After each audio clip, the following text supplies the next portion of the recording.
When the M1 iPad Pro was announced, a lot of people said it's game over, that's it, no other tablet matters.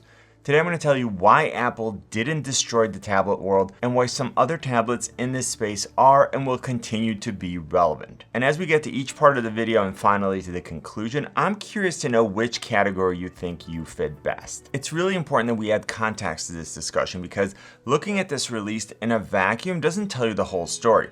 If you simply look at the fact that Apple took their most powerful high-end tablet, already considered by so many to be the king of the hill, and then made it better, you could easily conclude that it's game over. And maybe it is, but let's take a closer look and then at the end talk about whether the iPad Pro is worth getting or upgrading to. Apple took the form factor of the 2020 iPad Pro and then added to it the M1 chip, which is significantly more powerful than the A12Z chip, again on the 2020 iPad Pro. While we don't know exactly how the M1 chip will behave in this thinner form factor and with the smaller thermal envelope of the iPad Pro, we can make some pretty conservative projections at performance. Looking at the MacBook Air, which also uses the M1 chip and has no active cooling system, we're getting a Geekbench score of 1721 for single core performance and 7501 for multi-core performance. If the characteristics of the M1 iPad Pro result in a 5, 10, or 15% reduction in performance, we're still getting an absurdly powerful tablet. What I wonder is, what percentage of iPad Pro users are already maxing out the performance of the A12Z chip on the 2020 iPad Pro to the point where that's not enough? Now, of course, there are professionals using the iPad Pro for extremely resource-intensive work like video editing or 3D modeling, but that has to be a very small segment of the user base. Now, there is something that could significantly impact this whole paradigm very soon and then change everything, so I'll get back to that later on in the video. Now, another benefit to the M1 chip is that in addition to this incredible processing power, we're also getting more RAM. In my comparison between the 2020 iPad Pro and the Samsung Galaxy Tab S7 Plus, I mentioned that the lower storage options of the Tab S7 Plus have 6 gigs of RAM just like the iPad Pro, but the higher storage models went up to 8 gigs of RAM. With the M1 iPad Pro, the lower storage options match the higher end Tab S7 Plus with 8 gigs of RAM. But the 1 and 2 terabytes iPad Pro doubles that with 16 gigs of RAM. Now this of course only compares the amount of RAM, and we could have a whole discussion about the advantages of the SoC or system on chip architecture. And while you may not need this much RAM yet, you may very soon. With this additional RAM, we're also getting storage that's 2 times faster than the previous model, and the maximum storage size is doubled from 1 to 2 terabytes. This higher capacity could be something that would appeal to some users, and keep in mind that a 2 terabyte M1 iPad Pro, just a Wi-Fi only version, costs $21.99. Now finally, we are also getting a Thunderbolt port to replace the USB-C port we have on the 2020 iPad Pro. Some users are definitely going to find uses for the transfer speeds of up to 40 gigabits per second and the new connectivity potential for higher resolution displays, higher performance accessories, and faster external SSDs. Now the next upgrade I want to talk about is the display, where Apple brought the performance of the Pro Display XDR to the 12.9-inch M1 iPad Pro. Now this means that users who are creating HDR content are able to take advantage of the higher maximum nits of 1600 and the 1,000,000:1 contrast ratio.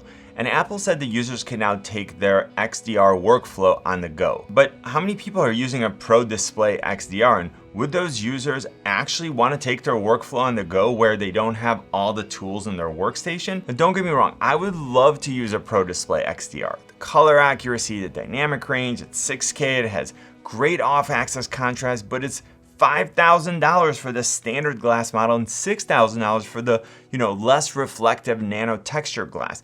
And all of that is without a stand or a VESA adapter. And I'm not knocking the price. It costs what it costs, and it's targeted at the 1% of the 1%, which is why I don't see the majority of them taking advantage of this mobile workflow. Where I can't wait to use this new display is with photo editing. Now, I love editing photos on my iPad with the Apple Pencil, and I'm very curious about how much better the experience is going to be with the new XDR display. It's also going to be interesting to see how it works as a secondary display with Sidecar. It should allow me to use it as a reference monitor when I'm color grading, and I'm super excited to see the difference it makes. Now I do want to mention that Apple didn't implement this technology on the 11-inch M1 iPad Pro, so you do need to get the larger version if that's a feature that you want. Also, the max brightness in terms of nits is still listed as 600 with the addendum of 1000 nits max full brightness and 1600 nits peak brightness for HDR workflow.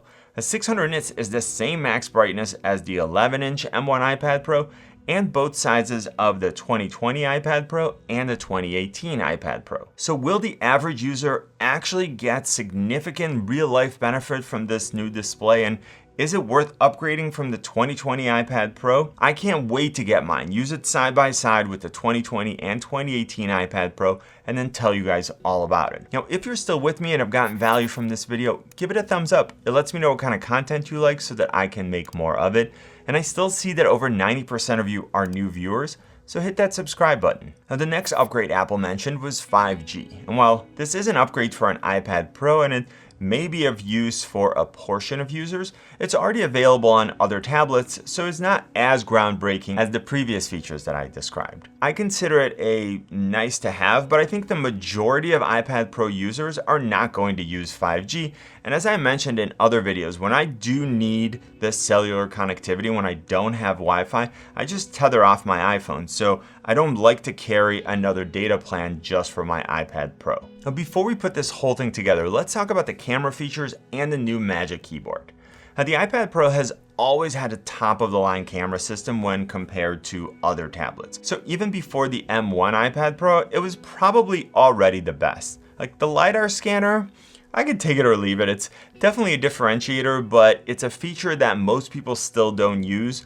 Now, as augmented reality becomes more integrated into the types of things that we do every day, I think that it's going to be a more useful feature, but for now, I very rarely use it. I do like the new improvements to the FaceTime camera. It's still located on, on the top, on the shorter edge, so when you have the iPad Pro, again, even the new M1 iPad Pro horizontally, when it's mounted on the Magic Keyboard, it creates kind of a strange angle because the camera is to the side, so when you're very close to it, it's very noticeable that you're being like filmed from the side. And the new camera is a 12 megapixel FaceTime camera. It has a 122-degree field of view and a 2x optical zoom. Now, if you watch my other M1 iPad Pro videos, you probably saw the demo where the dad was in the kitchen and then the camera was able to like follow him. Almost looked like it followed him, but of course the camera is not moving. It's just cropping in and reframing the shot in order to keep him centered. Then the little girl comes in from the side and the iPad Pro notices it and then widens the angle of view so that she's included in the shot as well. Now, I'm super curious to know whether this wider angle camera can crop in and then make you appear to be centered when, again, the iPad Pro is mounted horizontally. Like basically, is the angle of view wide enough so that it can crop enough out of the one side to keep you centered? And can it do that without significant distortion? And that's definitely something that I'm going to cover in my detailed review. Now, speaking of the Magic Keyboard, there's a little bit of a controversy going on because Apple released a new version of the Magic Keyboard because the M1 iPad Pro is 0.5 millimeters thicker than the older one. Now, Apple initially said that the first generation Magic Keyboard won't fit the new 12.9-inch iPad Pro with the XDR display, but then they recently updated a support document to say that the first generation of the Magic Keyboard is functionally compatible with the new iPad Pro 12.9-inch, the fifth generation with Liquid Retina XDR display, and then they went on to say that due to the slightly thicker dimensions of the new iPad, it's possible that the Magic Keyboard may not precisely fit when closed, especially when screen protectors are applied. Okay, so that sounds to me like if you don't use a screen protector, you don't have anything to worry about and you can just use your older Magic Keyboard. If you do use a screen protector, I still wouldn't buy the new Magic Keyboard until I got the new iPad Pro and checked out the fit. When I read it's possible that the Magic Keyboard may not precisely fit when closed,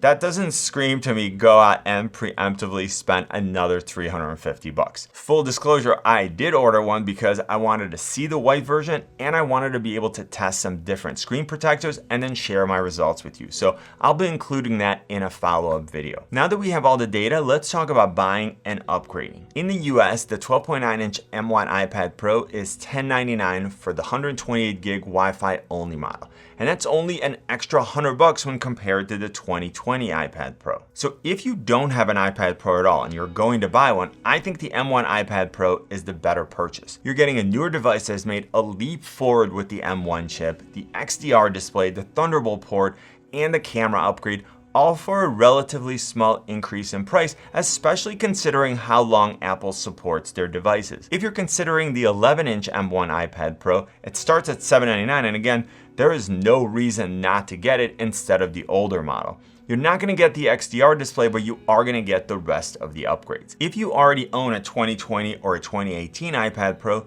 then I think it's less clear. Yes, the M1 chip is more powerful, yes, the display is better, and yes, you have more RAM, faster storage, faster connectivity, and an upgraded camera.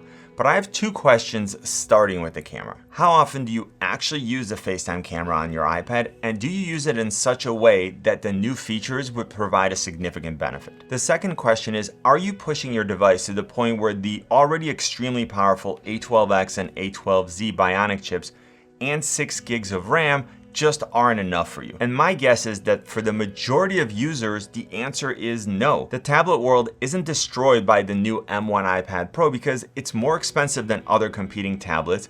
Cloud gaming through Xbox Game Pass doesn't work yet, and for the majority of users, additional power isn't really the deciding factor.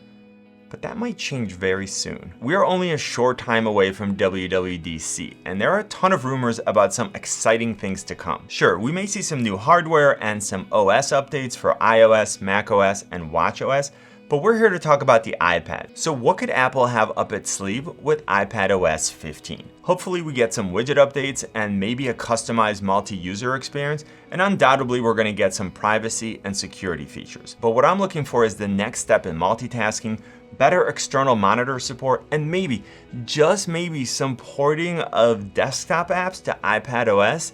I want a more compelling reason for all this amazing power that we're getting with the new iPad Pro. I want to be able to unleash a new wave of possibilities with a thin, portable, and powerful tablet. Apple, make it so. Hopefully this video was helpful. Click on my face to subscribe and then watch one of these videos. You know what I always say? Buy it nice or buy it twice. Good luck and see you soon.